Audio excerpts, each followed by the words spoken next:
¿Están viendo la imagen? Sí, doctor.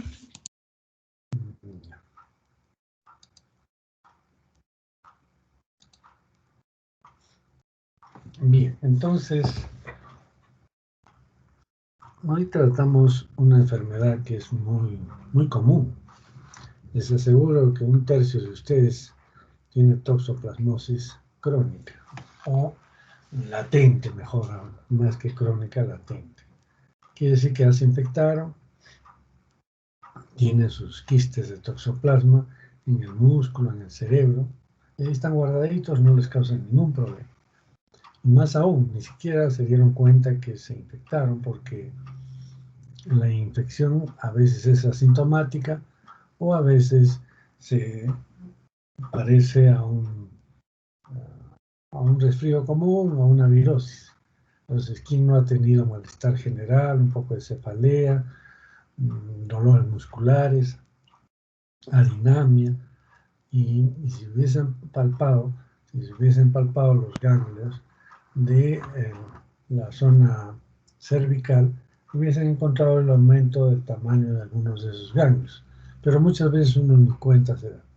Entonces es una enfermedad muy frecuente y por lo tanto debe ser considerada como una prioridad en el aprendizaje de la parasitología.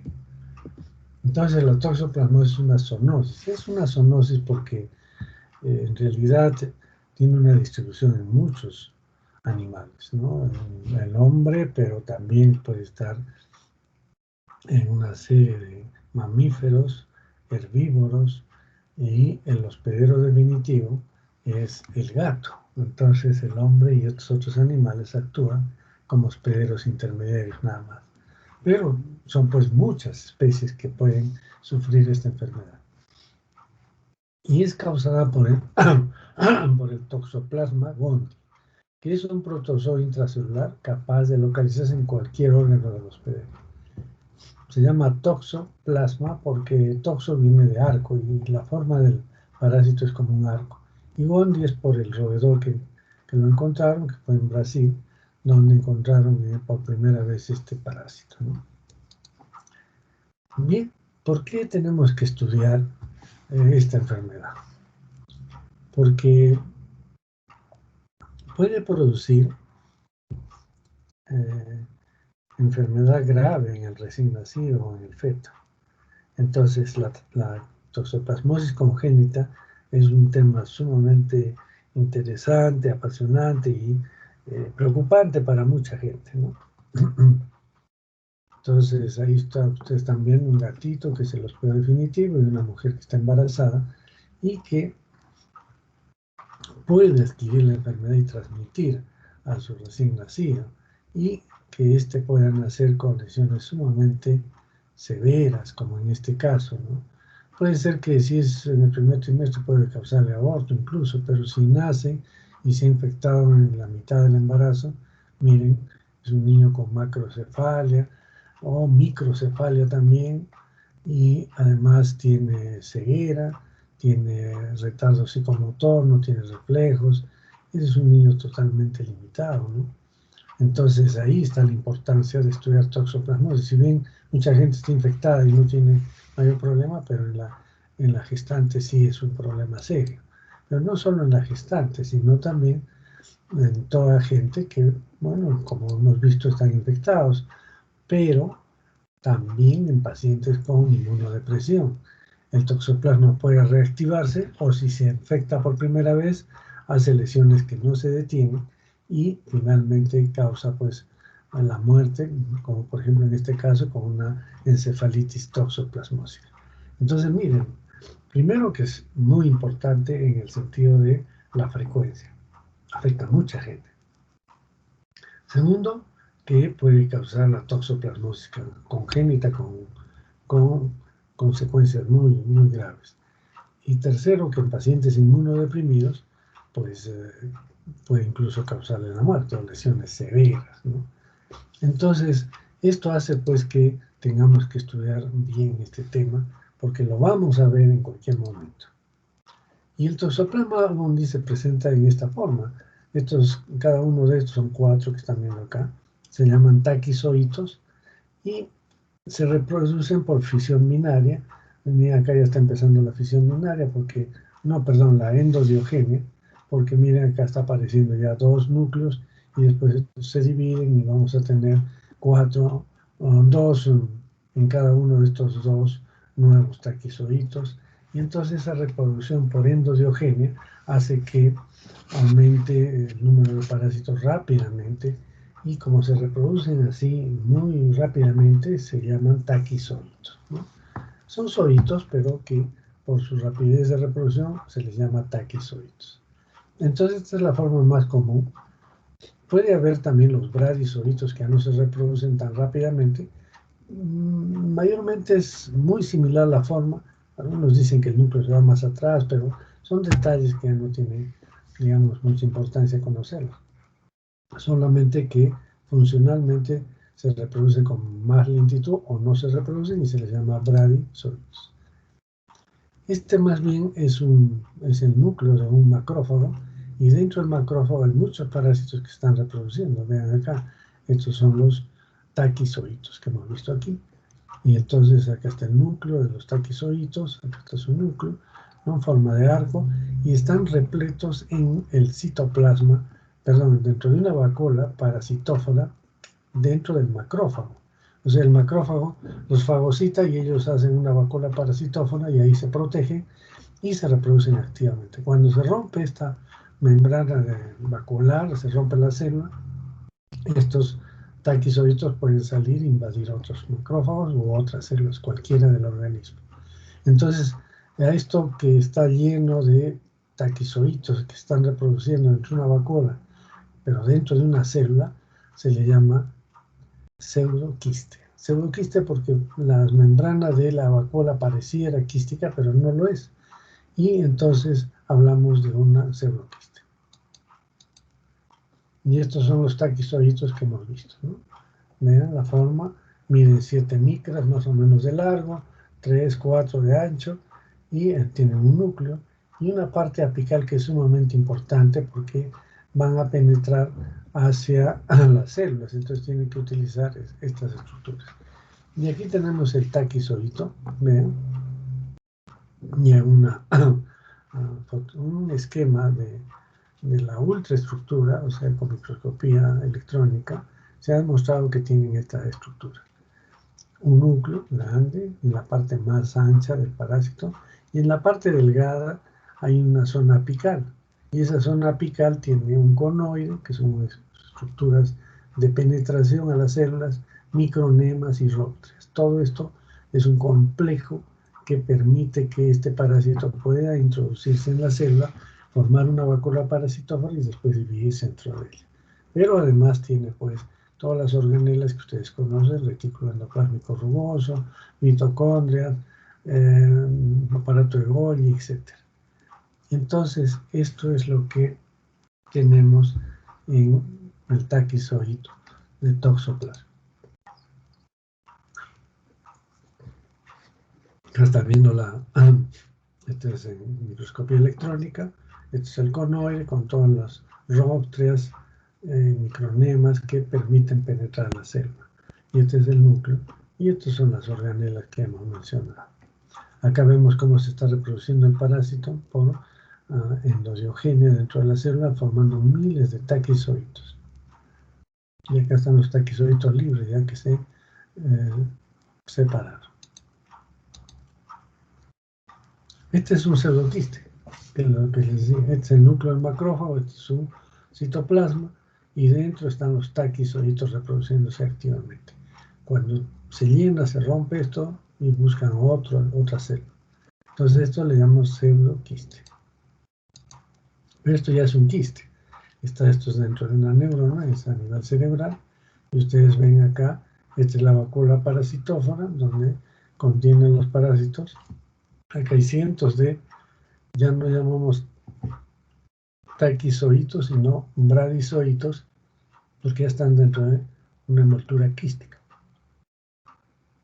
Es decir, la membrana vacuolar de la vacuola parasitófora sirve de base para que estos bradizoitos, que ya no se reproducen, pero sí producen una sustancia que se pega a esa vacuola, y entonces le da una estructura quística. Lógicamente que por fuera todavía está la célula, la neurona, ¿no? Y entonces ya tenemos lo que se llama el quiste. Entonces hemos visto taquizoitos que están dentro de un pseudoquiste y bradizoitos, que serían estos los núcleos de cada bradizoito, que están dentro de un quiste.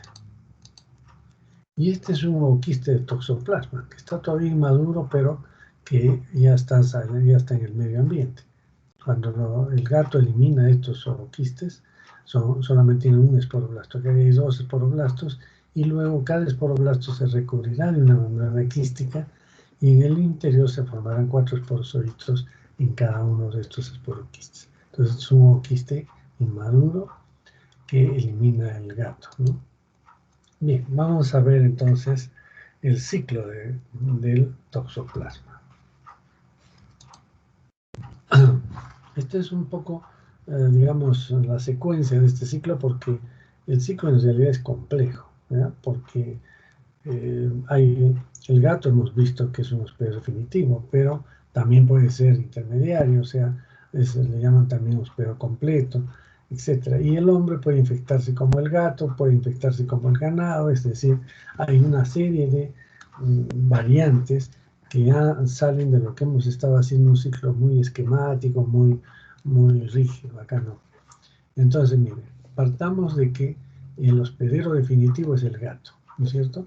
Y entonces el gato va a hacer 2 tipos de reproducción en el intestino. Por eso esto le llaman el ciclo intestinal del gato. Entonces el gato hace la esquizogonia 1 o 2 veces y la gametogonia. Por hacer la gametogonia se llamará hospedero definitivo, ¿no es cierto? ¿Recuerdan la definición de hospedero definitivo? A ver, ¿quién me dice? ¿Hace la reproducción sexual? Muy bien. Y el hospedero intermediario es el que hace la reproducción asexual. Entonces, la gametogonia es una reproducción sexual, aunque la esquizogonia no.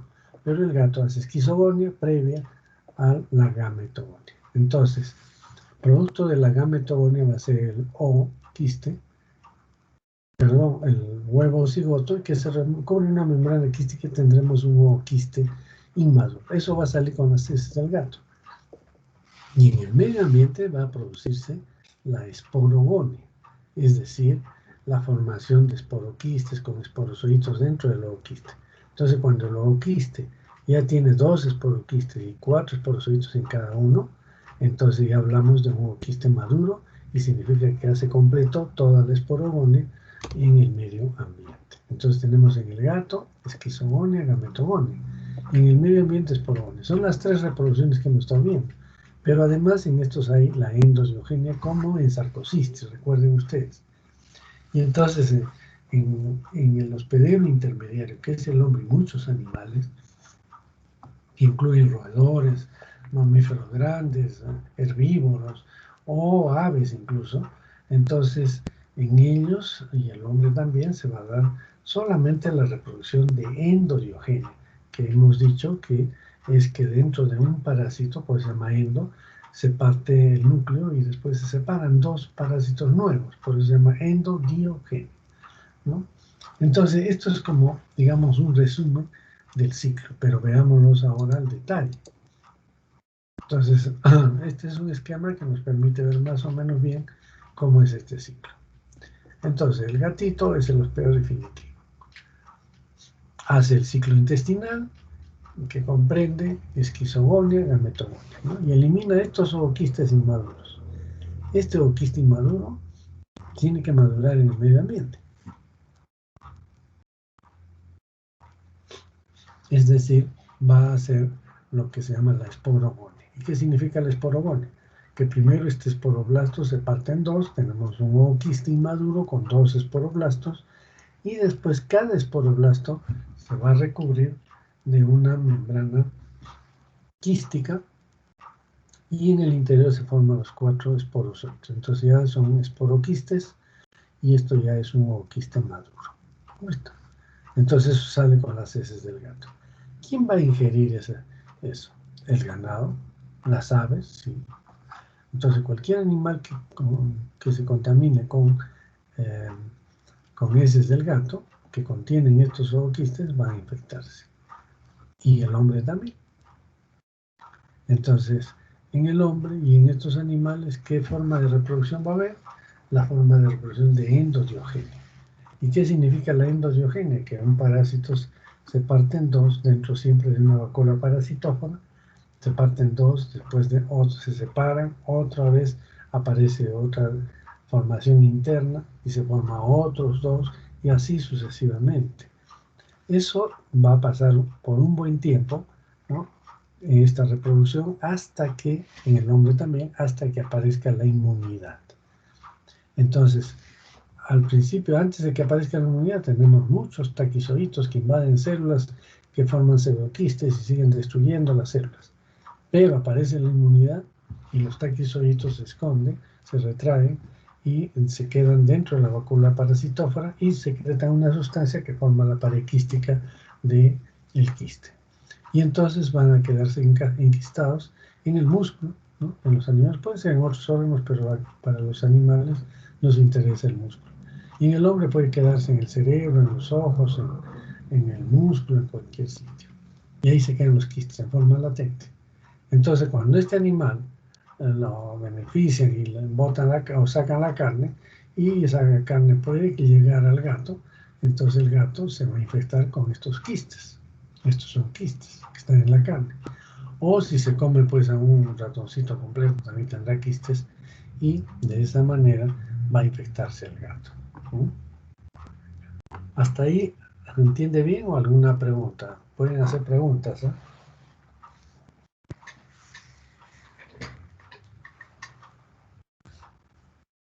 Sí se entiende, doctor. Ya. Pero lo estoy haciendo lo más sencillo posible. Entonces, el hombre, ¿cómo se ha infectado?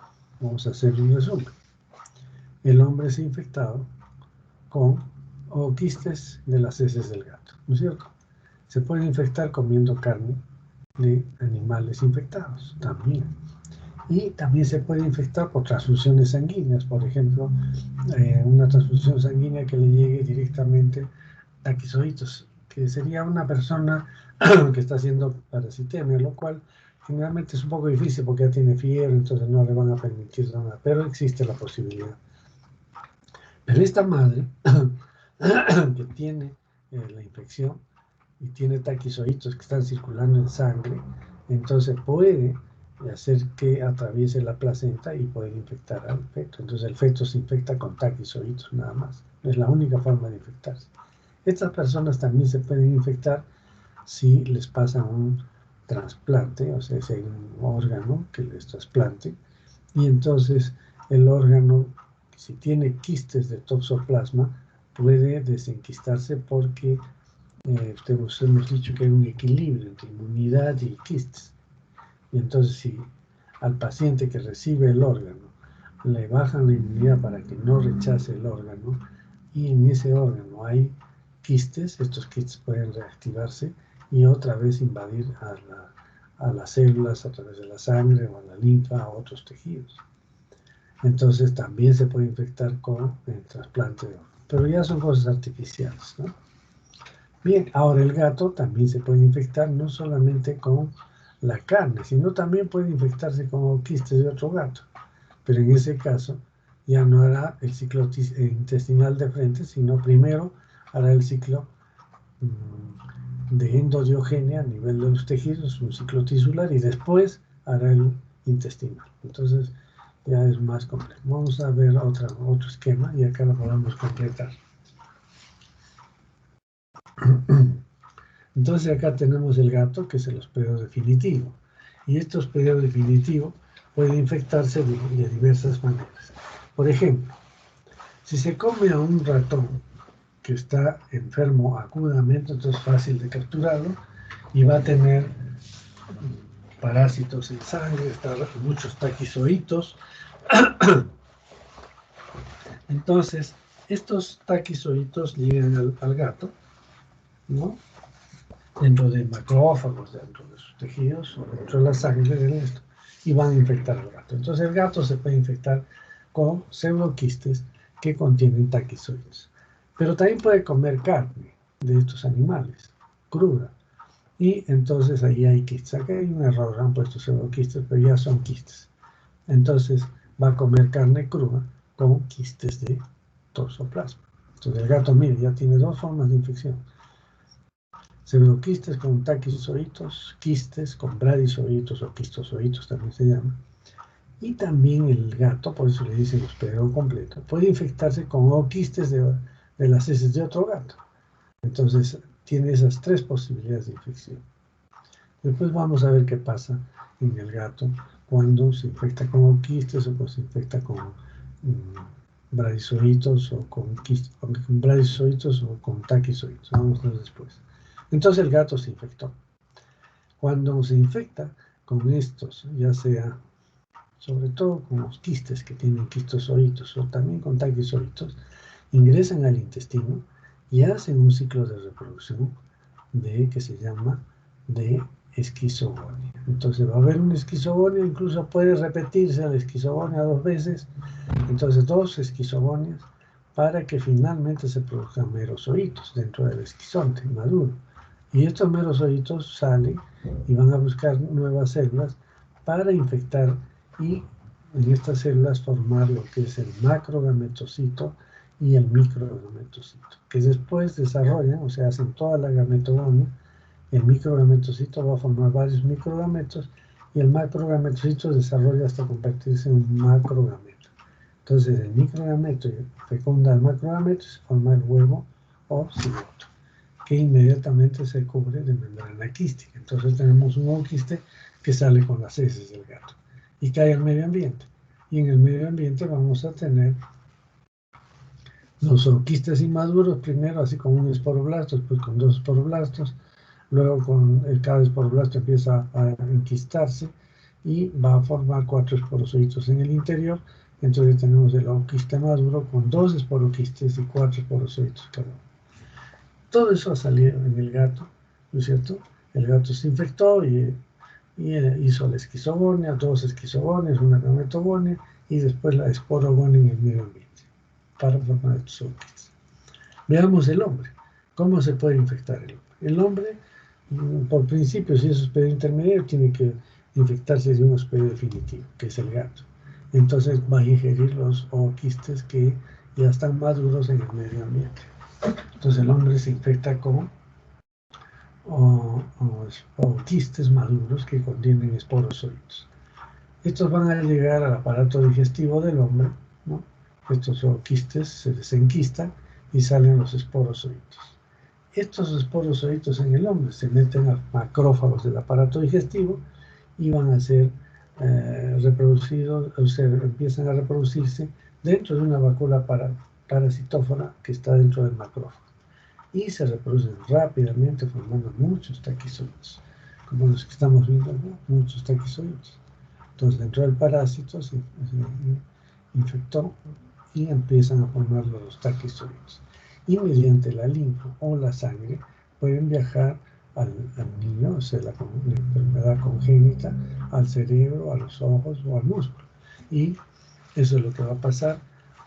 Y va a empezar a formar pseudoquistes, hasta que aparece la inmunidad. Aparece la inmunidad, se detiene la reproducción del parásito, ya se llaman bradizoitos y se recubren de una membrana quística, formando pues ya el quiste, que está en el músculo, puede estar en el cerebro o en el ojo, por ejemplo, ya causando los daños que ustedes entenderán.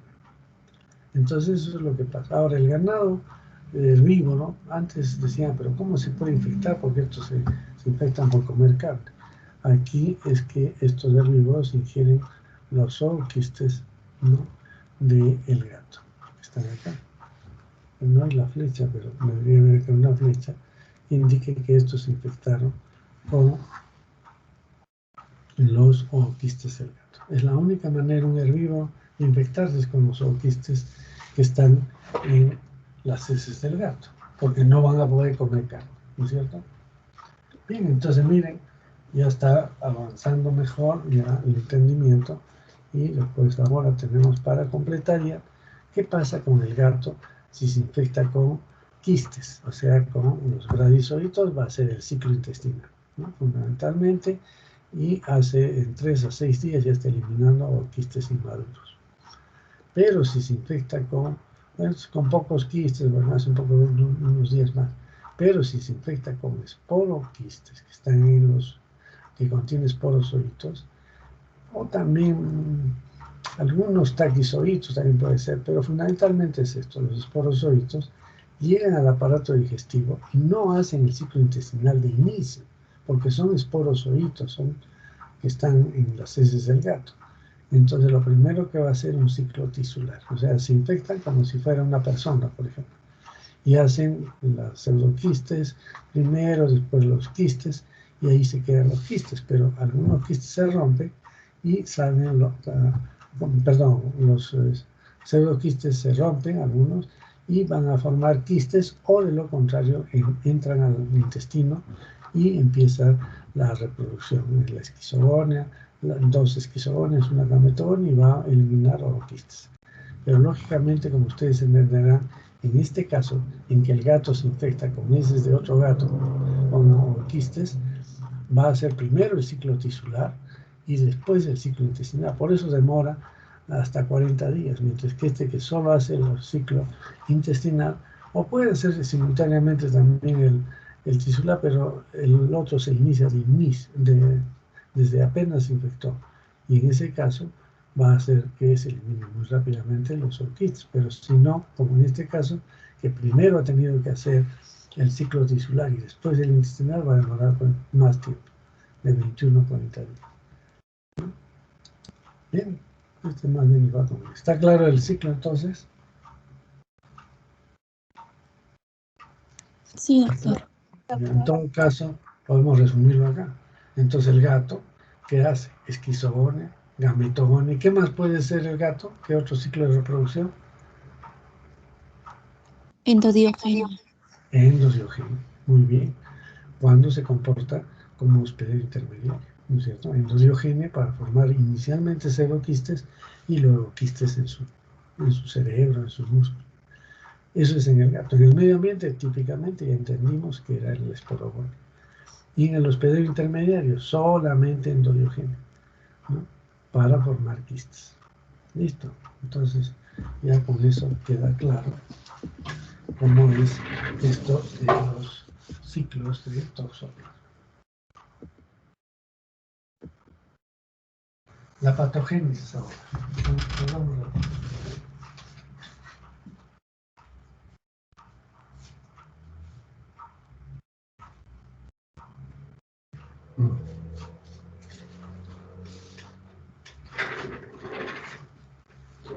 La patogénesis, como ustedes entenderán, está referida a la destrucción de las células. Las células se rompen. Las células invadidas, cada que se repletan de taquizoitos, como estamos viendo acá. Esto es un corte de cerebro. Miren los taquizoitos, cómo invaden la célula dentro de una vacuola parasitófora, si la ven acá, y está llena de taquizoitos. Entonces se rompe esta célula y estos taquizoitos van a invadir a otras células por continuidad, o vía linfática, vía sanguínea, van a buscar otras células de otros tejidos y van a invadirlas y van a seguir reproduciendo, llenando la célula de taquizoitos. Por eso es que se produce destrucción celular. Y si hay destrucción celular, va a haber respuesta, ¿no? Entonces la respuesta es con polimorfos nucleares, linfocitos también, fundamentalmente mononucleares, a nivel de cualquier tejido. A nivel cerebral hay gliosis también, ¿no? Fundamentalmente, más que monocitos. Dicen que puede haber también algunos monocitos a nivel cerebral, pero fundamentalmente la respuesta inflamatoria es con una respuesta que termine en una gliosis, ¿no? Bien, entonces eso es la patogénesis. Vean acá, es un paciente con SIDA, con toxoplasma, que hay un quiste y se está rompiendo otros tejidos. Entonces en el SIDA es grave. Muchos de los pacientes con SIDA, así como murieron por criptosporidio, murieron también por encefalitis toxoplasmosis. Ya sea que estaban ya infectados y se reactivaron los quistes, saliendo los bradizoitos para empezar a reproducirse rápidamente, entonces se convierten en taquizoitos. O que el paciente no tenía infección de toxoplasma y se infectó cuando ya tenía SIDA, y entonces la infección se hace común y comienza a destruir las células porque hay muchos pseudoquistes con taquizoitos, pseudoquistes, taquizoitos, y no aparece la inmunidad para que detenga y se retraigan estos parásitos, ¿no? Entonces, eso es lo que vemos en la patogénesis. En la patogénesis acá también vemos los quistes que se quedaron acá. En el cerebro también pueden ser focos epileptógenos, en algunos casos es raro, pero puede haber. Y entonces acá están los quistozoitos o bradizoitos, ¿no? Entonces el cerebro ya está enquistado ahí, se quedó ahí, puede calcificarse incluso. Acá también veamos, son taquizoitos, ¿no? Que están aquí. Cada puntito es un bradizoito o quistozoito.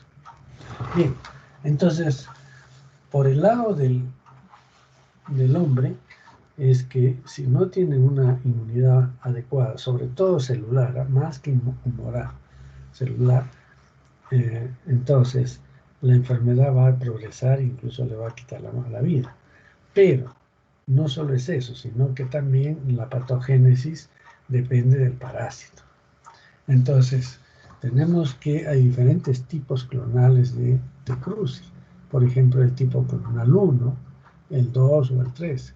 El 1 es el que más nos relaciona a América o Sudamérica, ¿no? Entonces tenemos aislado en el 80% de los casos congénitos en Colombia. El 80% son debidos al tipo clonal 1.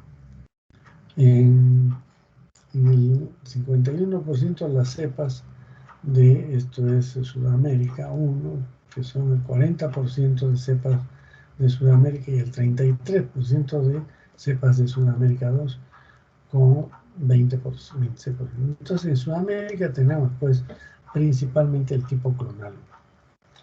Pero ¿qué caracteriza al tipo clonal 1? Dice que tiene virulencia para el ratón. ¿Qué es virulencia? A ver, ¿quién me dice? ¿Quién entiende por virulencia?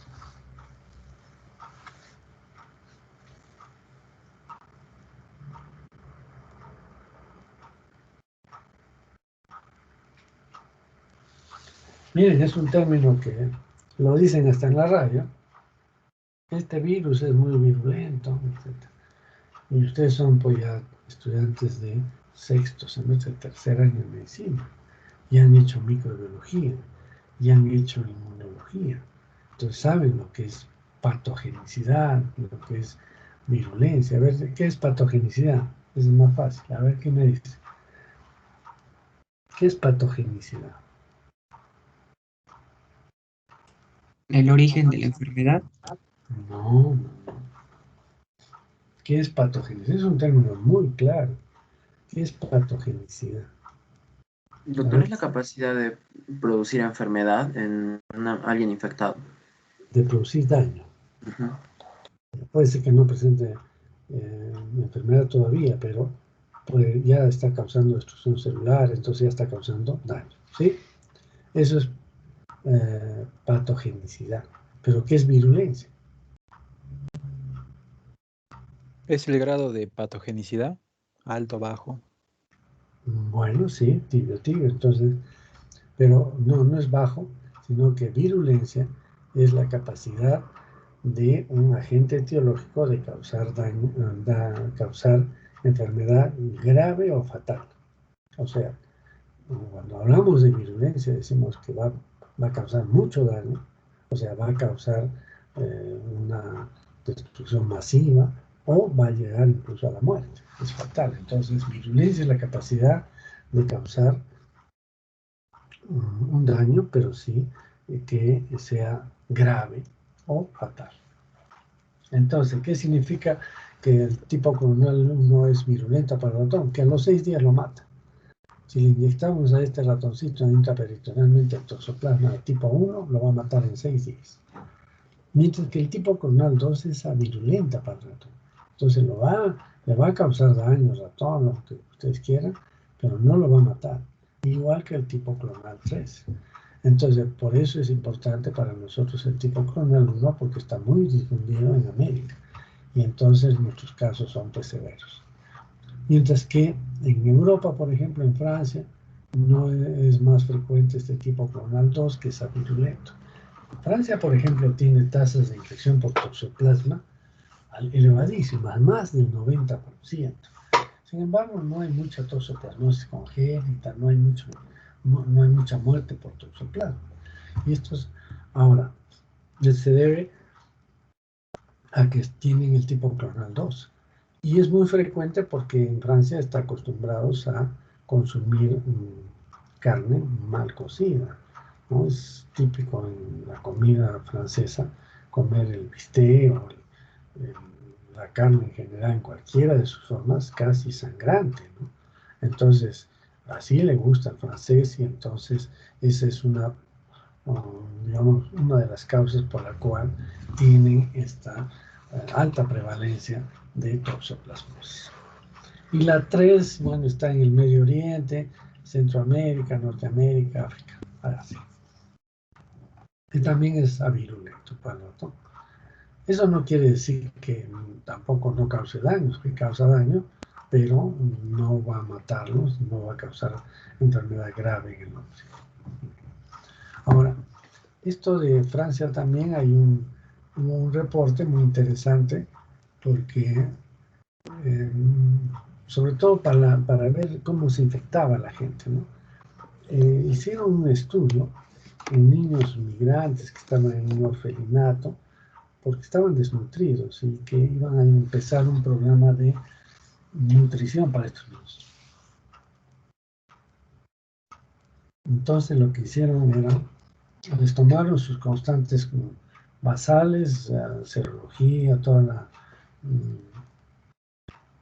la bioquímica, pruebas de base, ¿no? Después entraron a un programa de alimentación que estaba con una serie de nutrientes, pero sobre todo les daban hígado, porque estaban con anemia, hígados crudos prácticamente, ¿no? De ave, lo que le llaman el paté. Y entonces eso les daban principalmente. Y entonces como tomaron suero, muestras de sangre, la guardaron ahí los sueros. Y después de que pasó todo el proceso de alimentación de estos niños, a alguien se le ocurrió ver qué había pasado con la serología para toxoplasmosis. Y entonces encontraron que antes del estudio, de empezar la nutrición, la serología era la seroprevalencia era muy baja en estos niños.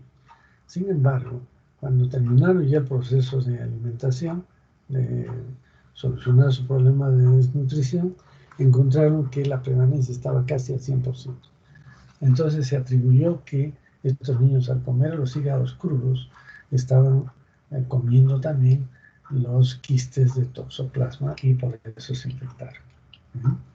Bien, entonces ya tenemos que la patogénesis está por un lado en lo que es la persona, ¿no es cierto?, en los pacientes, de acuerdo a su inmunidad, y en segundo lugar, por parte del parásito, que puede ser cepas o tipos clonales diferentes. Bien. Veamos la clínica. En la clínica tenemos que hay dos formas, la aguda y la crónica. La crónica o latente, podríamos decir. En la forma aguda puede ser asintomática. Es decir, no presenta ningún síntoma, o síntomas tan leves que no se le da importancia. Pero cuando es sintomática, y hay diferentes formas de presentación, la más común es la glioma. Esta es la más común que se ve entre nosotros. Y entonces, ¿cómo es esta? La que les he mencionado y que les aseguro que muchos de ustedes la han tenido. Dolores musculares, cefalea, febrícula, un poquito 38 grados,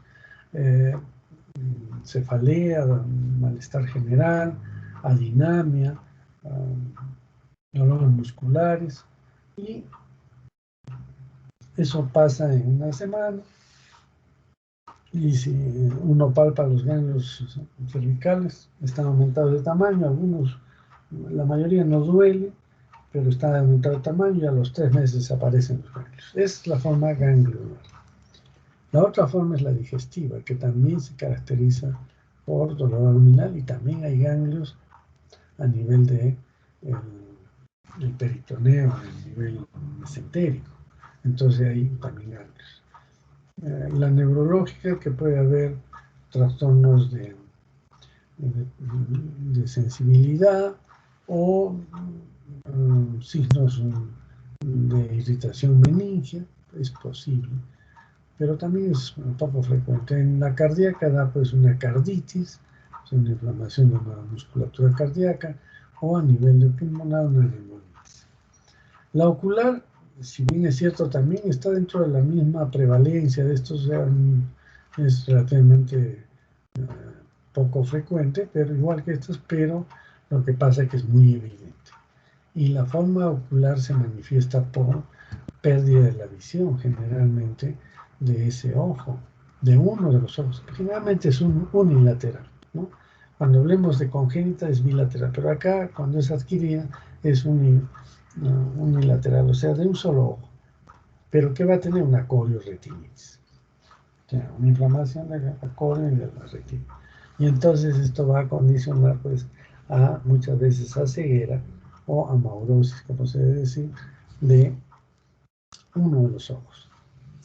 Y la forma generalizada generalmente se da en personas desnutridas, que toman inmunosupresores o que tienen enfermedad que les causa problema de inmunidad. Y entonces aquí se ve hepatitis, carditis, neumonitis, encefalitis, es decir, en todos los tejidos puede invadir, pero su gravedad varía mucho, depende de la persona y de ese tipo de inmunidad, si está muy deprimida o no. Y entonces muchas veces se soluciona y otras veces muere la persona por la forma generalizada. La crónica más bien puede ser sintomática, es cuando hay secuelas. Por ejemplo, lo que estamos viendo acá, la ocular. Si ha habido una ocular en la fase aguda y en la crónica, o sea, con la forma latente, sigue infectada la persona con quistes, pero ya tiene secuelas de lo que pasó en la retina o en la córnea. Entonces, hay una corioretinitis y por lo tanto el paciente tiene secuelas de ceguera. Y también puede ser la crónica asintomática, ¿no? Pero está latente, son portadores, están con los quistes en el cerebro. ¿Y cuál es la importancia de estar latente? Que si baja la inmunidad, esta latente se convierte nuevamente en una forma clínica, aguda, ¿no? Entonces, por eso estos pacientes tienen que estar protegidos. Bien. Y aquí viene lo que es la toxoplasmosis congénita. Recuerdo mucho que yo hice mi tesis de bachiller sobre toxoplasmosis en mujeres en edad reproductiva. Una tesis que tomó un muestreo de toda Arequipa, ¿no? Eran alrededor de 100 casos, pero distribuidos. Hicimos un muestreo aleatorio bien hechecito, un estadístico me ayudó a esto. Y se buscó pues personas de todos los distritos. Y ¿por qué hice esta tesis? Porque en las reuniones teníamos un club de revista, la toxoplasmosis era controversial completamente.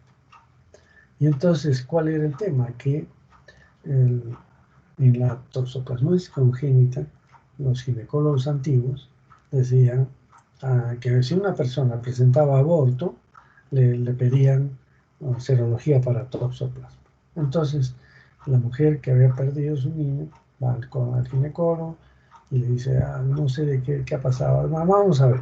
En esa época, pues lógicamente, hace muchos años, no había pues toda la tecnología actual para determinar cuál es la causa del aborto espontáneo, ¿no? Un aborto espontáneo.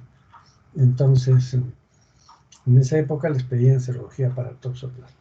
Y las pruebas serológicas no podían determinar si era qué tipo de inmunoglobulina era. Simplemente era el pool de inmunoglobulinas.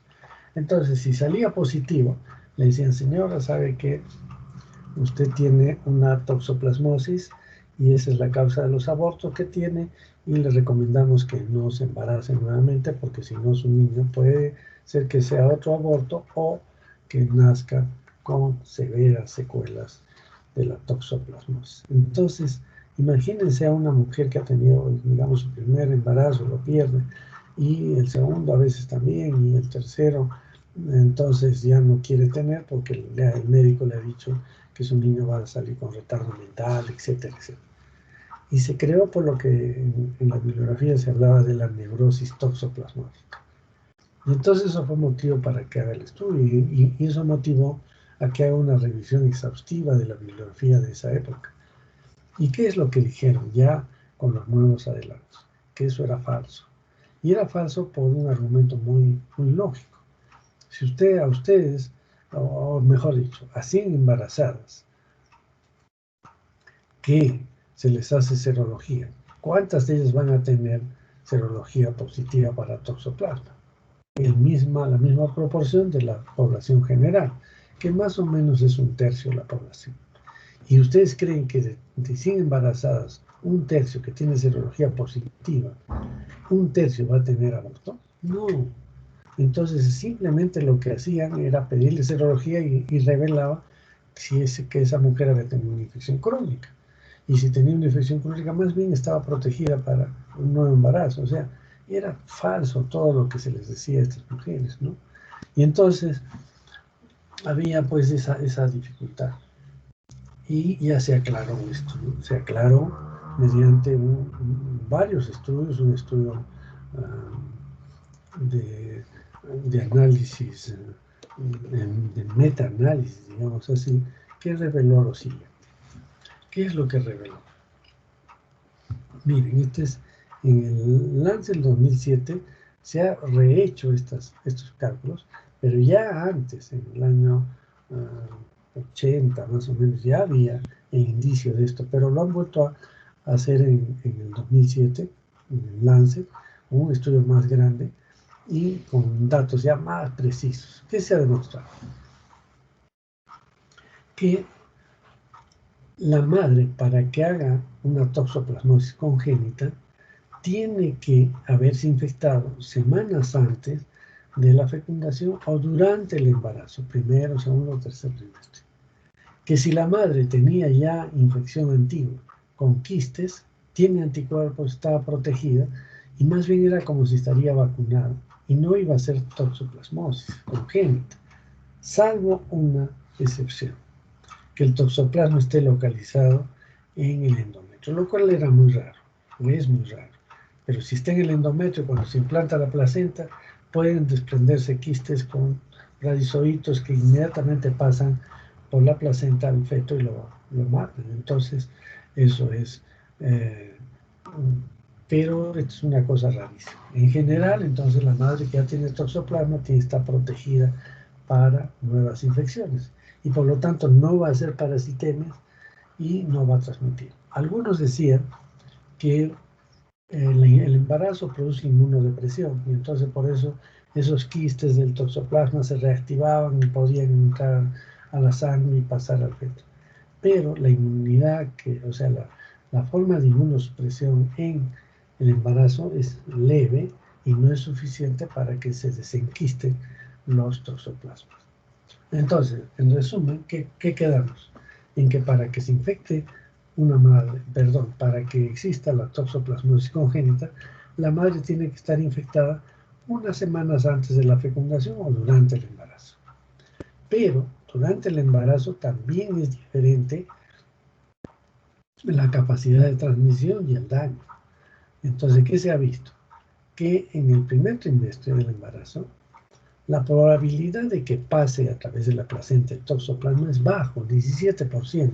Antes, en el estudio previo que había en el 80, decía 15%. Mira, ha subido un poco, ¿no? 17%. ¿Qué significa eso?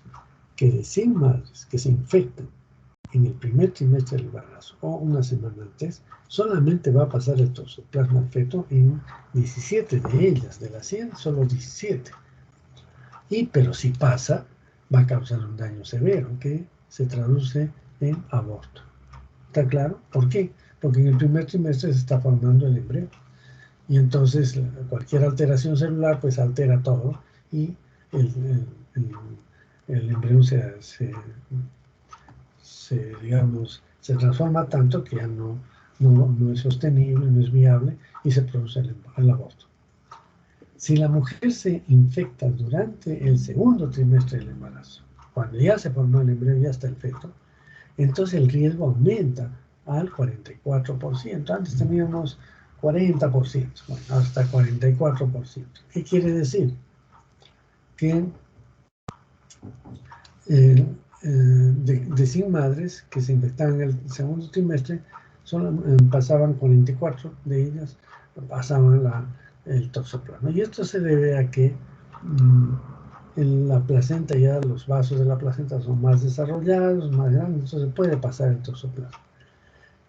Pero solamente en el 44%. Y el daño es moderado. ¿Qué significa moderado? Moderado es una expresión muy, que se llama, digamos, suave, porque en realidad severo hablamos cuando causa aborto, pero moderado es que no va a causar aborto, pero va a haber calcificaciones cerebrales, va a haber macrocefalia, va a haber también corioretinitis bilateral.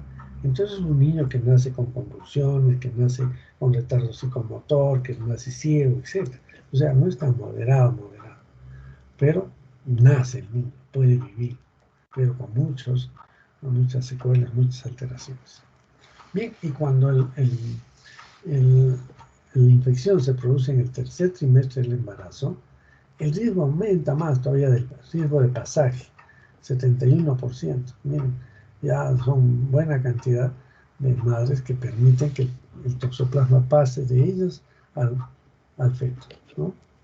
Entonces pasan más, pero la infección es leve. Generalmente es una infección generalizada del feto con hepato, esplenomegalia, ictericia, fiebre, ¿no?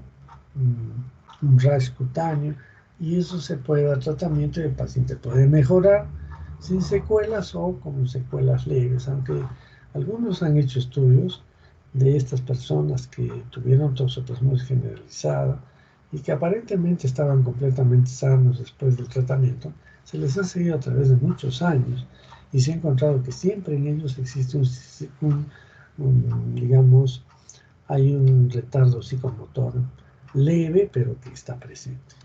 Bien, entonces esto es lo que pasa entonces el cuento que les decían los antiguos ginecólogos ginecobstetras a las madres de que porque tenía serología positiva iba a tener toxoplasmosis, no, porque ya tenían quistes.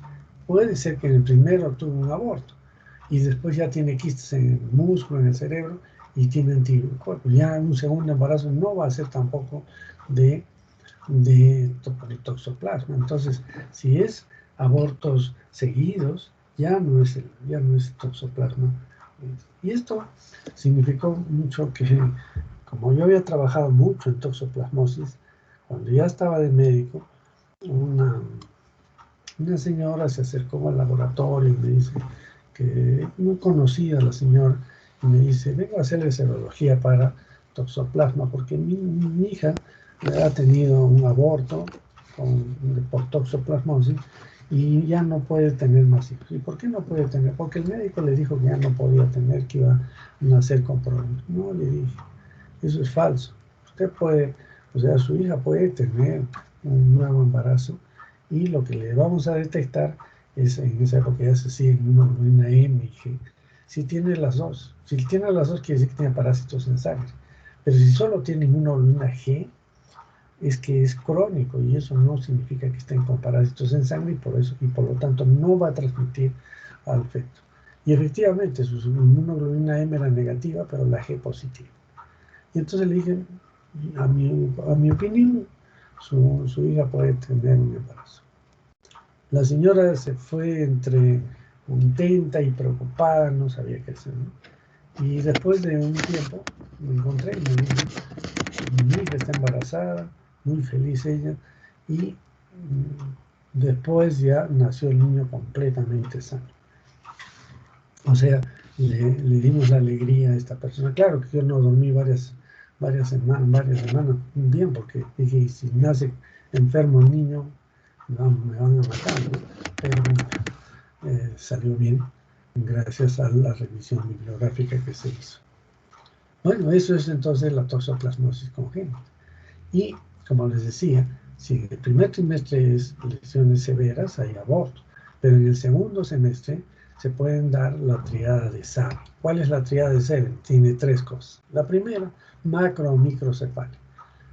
Este es el normal, este es microcefalia, o hemos visto ahí macrocefalia, o hidrocefalia también, lo que se llama en los niños, ¿no? Es el primer punto, acá está la hidrocefalia. Vean las cavidades cerebrales muy aumentadas de tamaño, la masa encefálica presionada hace que crezca la cabeza. ¿Por qué? Porque todavía no están las cisuras consolidadas. En la triada de Sabin, entonces la primera era micro o macrocefalia. En la segunda es calcificaciones cerebrales. Esto es lo que se ve en un recién nacido, cuando tiene la triada de Sabin. Y la tercera es la corioretinitis. Esta es la papila, donde están vasos, nervios, y acá está la mácula, es la parte central de la visión. Y vean, hay un exudado que impide pues que exista una visión adecuada, una corioretinitis evidente. Y esto lo saben los oftalmólogos, o sea, ellos pueden hacer fácilmente el diagnóstico. Acá también vean, esto es una lesión coroidal, pero es pigmentada, ¿no? Muy pigmentada, y que también los oftalmólogos la conocen. Y esto es una corioretinitis como hemos visto, ¿no? Entonces, eso es lo que pasó. Y el primer caso de corioretinitis toxoplasmosis ya conocido fue en la ciudad de Praga. Todo esto fue entre 1908 y esto, la vida de esta niña. Era una niña que tuvo corioretinitis toxoplasmósica en esta ciudad tan linda que es Praga, capital de la República Checa, que es muy conocida. Hagamos un poco de historia o de conocimiento extra de la medicina. Este es el puente Carlos, que lo construyó el rey Carlos. Pero aquí hay un monumento que es de un curita, que ahora se llama San Juan. Este curita, San Juan, tiene otro nombre más, pero es un San Juan. Y este curita había confesado a la reina, esposa de Carlos, y sabía de sus cosas, y el rey sospechaba de la fidelidad de la infidelidad de esta mujer. Y entonces lo detiene al cura y le dice que le cuente la confesión que le había hecho la reina. Y el curita no aceptó, jamás abrió la boca, le hicieron una serie de torturas y finalmente lo echaron a este río de este puente. Y entonces hay un monumento ahí que la gente va y le pone la mano y le limpia el piecito que es de bronce, entonces está limpiecito y que dice que es milagroso. Bueno, pero es toda la historia de este primer caso de toxoplasmosis en una niña en esta ciudad tan bella que es Praga, ¿no? Y bueno, si es que la infección es en el segundo trimestre del embarazo, perdón, en el tercer trimestre, porque en el primero ya hemos visto. Entonces, en el primer trimestre, ¿qué hemos visto? Tres cosas, ¿no es cierto? Una, micro o macrocefalia. ¿Cómo nacerá un niño que tiene micro o macrocefalia? Va a nacer con retardo psicomotor. No tiene reflejos, no puede, digamos, sostenerse de los miembros flácidos, no hay reflejos de succión, no se alimenta bien. A veces muchos de esos niños mueren. Esto es por la micro y macrocefalia. Las calcificaciones cerebrales dan convulsiones, entonces estos niños nacen con convulsiones. Y en tercer lugar, como hay una corioretinitis bilateral, entonces vamos a tener ceguera total, amaurosis en estos niños. ¿Se dan cuenta? Entonces, es un niño pues, que nace mal. Eso es si la infección es en el segundo trimestre. Pero si es en el tercer trimestre, lo que va a presentar es un síndrome de TORCH. Ustedes ya saben que es un síndrome de TORCH, ¿no es cierto? ¿Qué es el síndrome de TORCH? A ver, ¿quién me dice?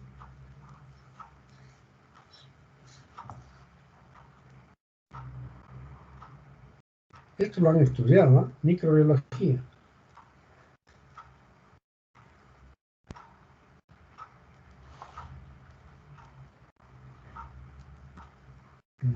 Voy a reclamarle a la doctora Noemía que no les enseñó nada de esto. ¿Quién sabe? ¿Qué es el síndrome de TORCH? ¿Qué es TORCH? ¿Será el nombre de un investigador? ¿Qué cosas? ¿Saben?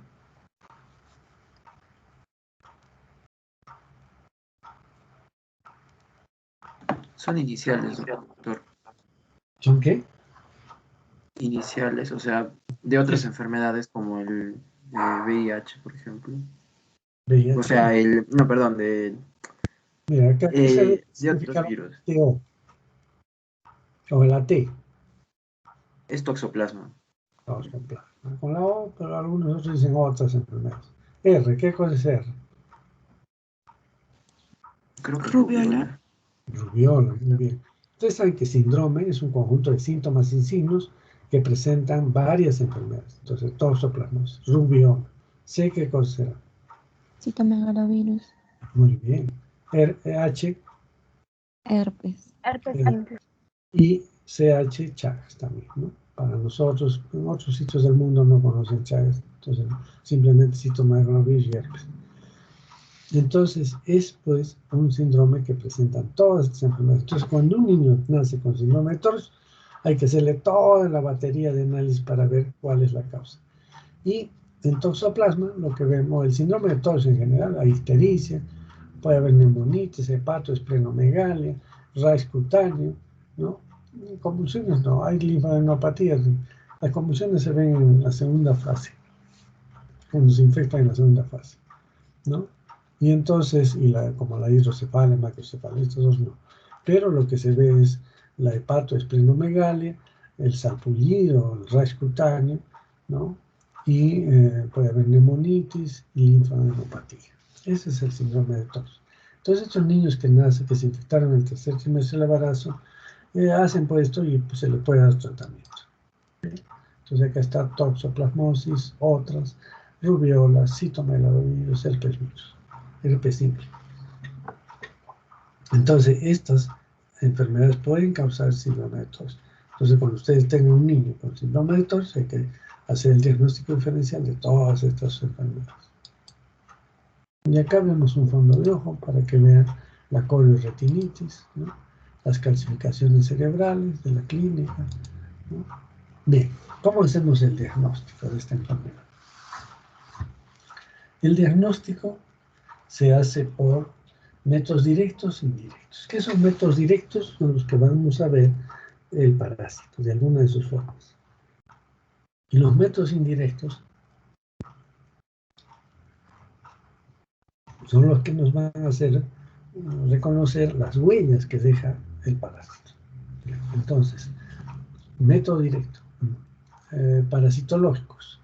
Directo. O sea, yo puedo tomar una muestra de líquido cefalorraquídeo, buscar el toxoplasma. Puedo hacer un estudio de un ganglio. También se puede hacer cortes del ganglio y entonces encontrar el parásito. Se puede usar contraste de fases para ver mejor, o fluorescencia también ayuda.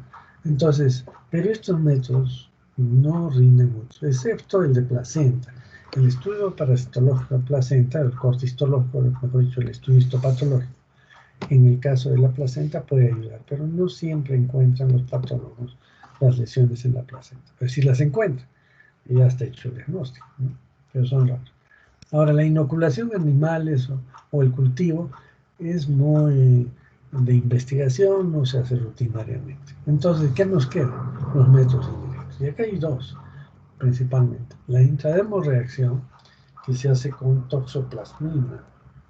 La toxoplasmina es una proteína que se obtiene de destruir toxoplasmas y se separan las proteínas y eso se inocula en la piel, ¿no? O sea, por eso se llama intradermorreacción. Si al día siguiente hay una reacción más de medio centímetro de diámetro, quiere decir que es positivo. ¿Pero qué es positivo aquí? A que ha tenido la infección antiguamente. O sea que esta es una respuesta de tipo inmunitaria, no tipo de infección crónica.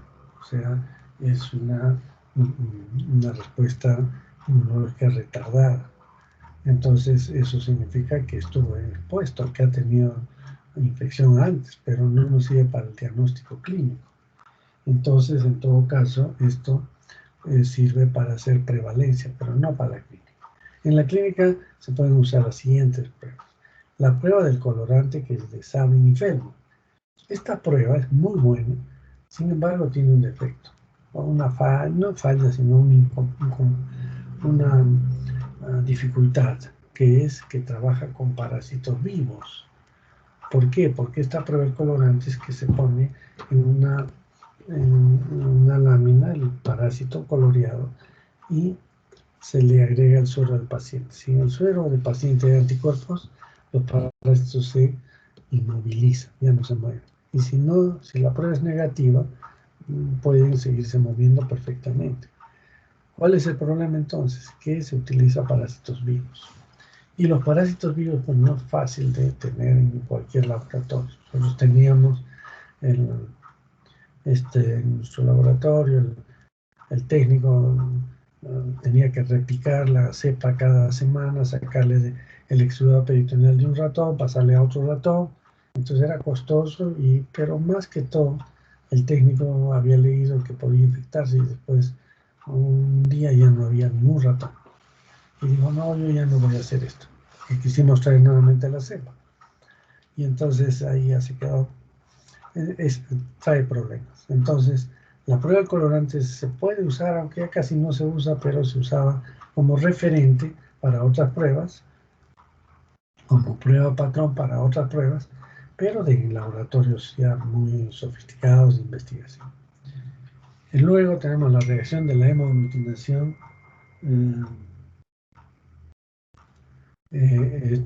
que se llama la hemoaglutinación indirecta. Esta es una buena prueba, pero ¿cuál es el problema? Que no distingue el tipo de inmunoglobulina. Entonces tampoco ya no sirve mucho. Entonces en este momento las pruebas que utilizamos es la reacción de inmunofluorescencia y el método de ELISA, ¿no? Entonces esta es la HAI, o sea, la hemoaglutinación indirecta para toxo, que ya casi no se usa. El ELISA sí, porque existe ELISA para inmunoglobulina G, para inmunoglobulina M. Entonces, bueno, y esta es la prueba que yo hice en mi tesis hace muchísimos años. Es la inmunofluorescencia para toxoplasma. Esto es positivo y esto es negativo. Estos son los toxoplasmas que uno los compró, yo lo compré en Estados Unidos, ya vienen los parásitos fijados en una lámina, y entonces uno le echa el suero al paciente, lo lava, después le echa el suero del conjugado, que son antigamma-glubulinas humanas con fluoresceína, y se fija y entonces se vuelve a lavar y entonces quedan coloreados los parásitos en cuando hay anticuerpos contra el toxoplasma. Y esta es una prueba negativa, ¿bien? Solo hay manchas nada más, pero no hay fluorescencia. ¿Bien? Entonces, ¿cómo se interpreta esto? Que es lo más útil. Si la primera prueba, la primera muestra, se detecta inmunoglobulina G, ¿no es cierto? La G es positiva, ya sea por cualquiera de las pruebas, por IFI, por ELISA, cualquiera de las pruebas. Entonces, ¿qué voy a hacer? Incluso por Sabin y Feldman, pero ahí no me dice que es la G positiva. Simplemente sale positiva la prueba, pero no sabemos si es G o M. Entonces le aplicamos la prueba para detección de inmunoglobulina M, por ELISA o por inmunofluorescencia. Si esta prueba es positiva, es probable infección aguda. Bueno, hay que buscar un laboratorio de referencia, pero en este momento las pruebas son tan seguras que ya decimos que la prueba es positiva. Quiere decir que hay una infección aguda. Si la inmunoglobulina es negativa, quiere decir que estaba positiva la G, pero la M no, entonces es una infección pasada. Pero si es negativa estas pruebas, quiere decir que hay ausencia de infección, las medidas de prevención son las primarias y hay control trimestral durante el parto, hasta el parto, perdón. Entonces, si tenemos un recién nacido de madre con toxoplasmosis durante el embarazo, entonces, ¿qué probabilidad hay? De que sea sintomático y le damos tratamiento. O que sea sintomático, le haremos un eco cerebral, un examen ocular, serología del recién nacido. Y esta serología, si la inmunoglobulina G y la M y la A, utilizando estas, salen positivos, es un niño que tiene una toxoplasmosis congénita. O sea, si la inmunoglobulina M y la A son positivos, hay que darle tratamiento. Si la inmunoglobulina M y A son negativos, ¿qué significa? ¿Qué significará si sale negativo? Pero la G es positiva. Entonces, ¿cuál es la probabilidad? ¿Qué se les ocurre? ¿Cómo puede ser que tenga la inmunoglobulina G y no tenga la M? Si es un niño que está, pues, digamos, poco tiempo, ¿no es cierto? Quiere decir, ¿de dónde salió esa G? ¿Qué dicen? ¿De dónde salió la G? Se la pasó la madre. Muy bien. ¿Y por qué no le pasa la M a la madre? ¿Por qué es importante? ¿Por qué cuando es M ya es que tiene la infección el niño? La inmunoglobulina M no traspasa la barrera placentaria. Uy, ¿por qué no trasplasa? ¿Por qué no pasa la barrera? ¿Mm? ¿Qué dice? ¿Por qué no pasa la barrera hematoencefálica?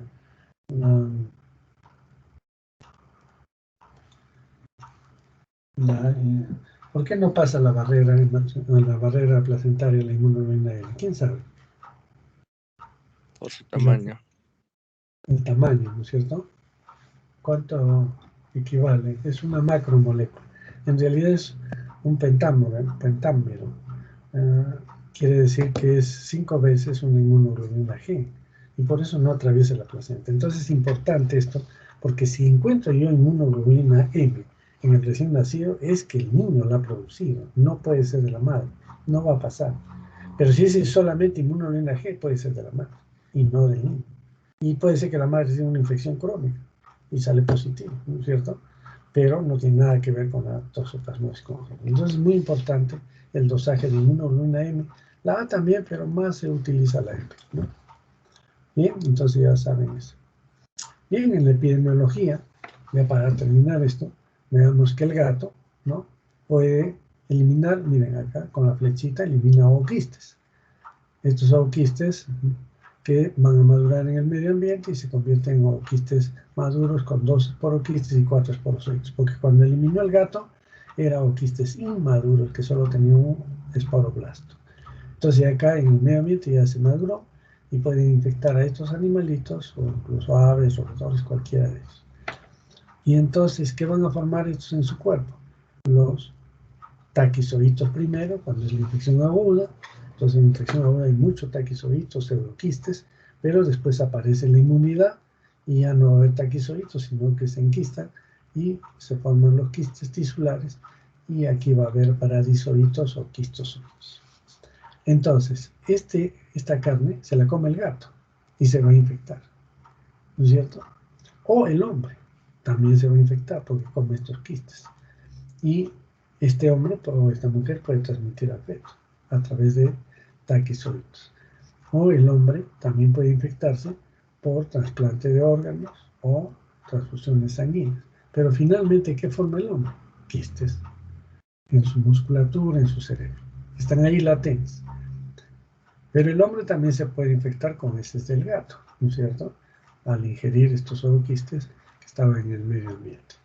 Y esto es importante porque estos ooquistes son muy ligeritos, fácilmente se inhalan, incluso cuando se levantan como partículas de polvo. Entonces el hombre, ¿con qué se infecta? Con quistes en la carne, con ooquistes en el medio ambiente, con quistes si es un trasplante de órganos, con taquizoitos si es una transfusión sanguínea, y el niño con taquizoitos nada más. Pero el gato, miren, acá hay otra flecha, que él también se puede infectar con los mismos ooquistes de otro gato. Y ahí sí hace el ciclo tisular primero y después el intestinal para eliminar quistes. ¿Listo? Entonces, un resumen de la epidemiología. Hay prevalencias. En forma general, diríamos que en selva es más alta la prevalencia, le sigue en costa, término medio, y en sierra alta, el altiplano no llega al 20%, ¿no? Entonces, así está en relación a esto. Por ejemplo, en el Hospital Cayetano Heredia, Ciro Maguiña, que es muy conocido, todos lo conocen, no sé si ustedes lo conocen o todavía no, ha sido presidente del Colegio Médico, muy activista, político desde estudiante, ¿no? Es investigador de Cayetano Heredia, infectólogo. Él hizo un estudio en el Hospital Cayetano Heredia y encontró en mujeres gestantes, en gestantes, 54.9% de inmunoglobulina G, 66 de 122. Claro, es que esa es la prevalencia en forma general en Lima. O sea que no hay ninguna novedad, ¿no es cierto? O sea, y estas 66 mujeres no han presentado aborto. Quiere decir que tienen inmunoglobulina G, ahí está, tiene infección crónica, pero no tiene nada que ver con el embarazo. Pero hay algunas que sí tienen inmunoglobulina G. ¿Qué significa eso? Que se han infectado agudamente, recientemente. Y entonces ellas pudieran pasar en algunos casos, ¿no? Depende en qué momento de la gestación se han infectado para que pase al feto, ¿no? Y estos son 5% que tienen inmunoglobulina M, que están haciendo la fase aguda. En hospitales de Iquitos hay varios autores y encontramos que la inmunoglobulina G está en 97, 94, 86%, o sea, muy alta en selva. Pero es crónica, infección crónica. La M aguda más baja, 2.6 nada más. Y en población general, nosotros hicimos en el 84, encontramos 34% en población general, pero con G.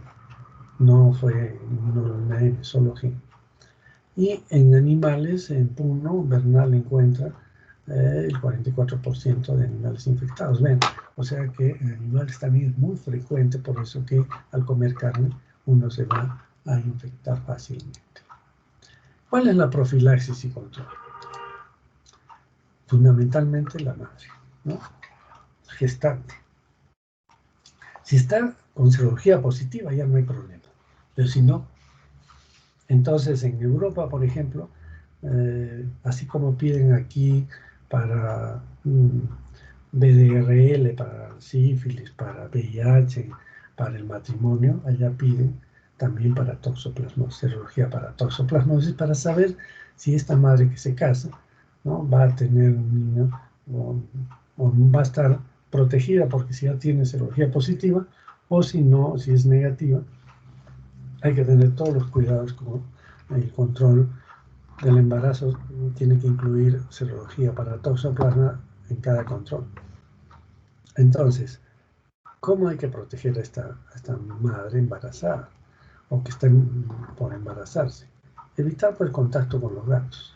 Los gatos siempre pueden eliminar, pero los gatos se pasan pues de casa a casa, ¿no? Entonces, limpiar las azoteas, por ejemplo, estas más deben hacer con mascarilla, porque al barrer levantan los polvillo ese del suelo y ahí puede haber quistes. O limpiar el jardín. En el jardín también defecan los gatos y no necesariamente que sea nuestro, puede ser de otro sitio que vino y defecó, y entonces al limpiar, al arreglar las plantas, se pueden contaminar las manos como quistes y después esta madre se infecta. Y tiene que comer carne bien cocida porque puede ingerir también los quistes de toxoplasma. Entonces a una madre embarazada hay que protegerla, ¿no? Sobre todo, como digo, los que no tienen serología positiva. Los que tienen serología positiva ya están protegidos, no hay problema. Entonces estos gatitos hay que enseñarles a que se fijen. Aunque el gato, si se le enseña, va a usar su arenita y no hay problema. Entonces la carne tiene que ser bien cocida, pues, para estas personas. Pero para una persona común y corriente que esto si se infecta, no va a pasar gran cosa, ¿no? Es como tener un resfrío. Pero para estos inmunodeprimidos siempre hay que tener presentes estas cosas. Y luego el tratamiento. El tratamiento es controversial porque Si uno es en forma sintomática, no requiere tratamiento. Pero si hay síntomas graves, entonces debe haber tratamiento. ¿Y cómo se hace el tratamiento? Se hace con sulfas. Hay una asociación que se llama Fansidar, que es la pirimetamina más la sulfadiazina, y entonces esto se administra pues por 20 días más o menos es la dosis, que con eso vamos a matar a los parásitos en sangre. Mucho cuidado, los quistes no se matan con esta droga. La espiramicina también es para parásitos en sangre. La clindamicina dicen que puede actuar a nivel de los quistes. Dicen, no hay muchos estudios en relación a eso. Pero en todo caso, si una persona, y sobre todo si es embarazada, recibe estas sulfas, las sulfas actúan a nivel del ácido fólico, y entonces hay que administrarle ácido fólico para evitar la deficiencia de ácido fólico, ¿no?, en los pacientes. De hecho, las embarazadas siempre reciben ácido fólico. Bien, preguntas. Tenemos unos 5 minutos para preguntas. Doctor, tengo Sí. una duda respecto al ciclo. Se supone que si el gato se contagia con heces de otro gato, tendría que, o sea, serían con quistes maduros que ya estuvieron en el ambiente. Tendría que hacer otra vez, primero el ciclo tisular y después el intestinal. Pero ¿qué pasa si es que en el hombre, o sea, el hombre también se puede contagiar tanto por la carne mal cocida como por las heces del gato? ¿Cómo sería ahí? No, el hombre siempre hace endodiogenia. Solamente el gato hace ciclo intestinal. Solamente el gato. O sea, así se contagia por las Y otros heces. felinos. El hombre, con cualquier forma que se contagie, van a salir los parásitos y van a entrar a un macrófago y van a hacer endodiogenia. No hay otra posibilidad. O sea, siempre la reproducción en el hombre es por endodiogenia y dentro de una célula. Por eso son parásitos intracelulares. Claro que están dentro de una vacuola para protegerse y que no sean destruidos por los lisosomas, pero siempre el parásito se divide por endodiogenia en el hombre, en los herbívoros, en las aves, en todos ellos, que son hospederos intermedios. En los felinos puede ser el gato, digamos en el contexto urbano es el gato, pero si van a selva tienen pues una serie de felinos, ¿no? Hay pues desde tigres, estos otonongos, etcétera, etcétera, que pueden también tener esta infección. Pero ellos hacen como hospederos definitivos o completos, ¿no? Entonces solamente los felinos hacen el ciclo intestinal, por eso son hospederos definitivos. Los demás son hospederos intermedios. Y el hospedero intermedio hace solamente endodiogenia. ¿Está claro? En forma de quistes. Sí, doctor.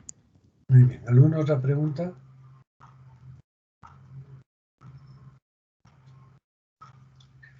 ¿No hay preguntas? Bien, entonces, ¿alguna recomendación? Saben que esta semana ya es la última, ¿no es cierto?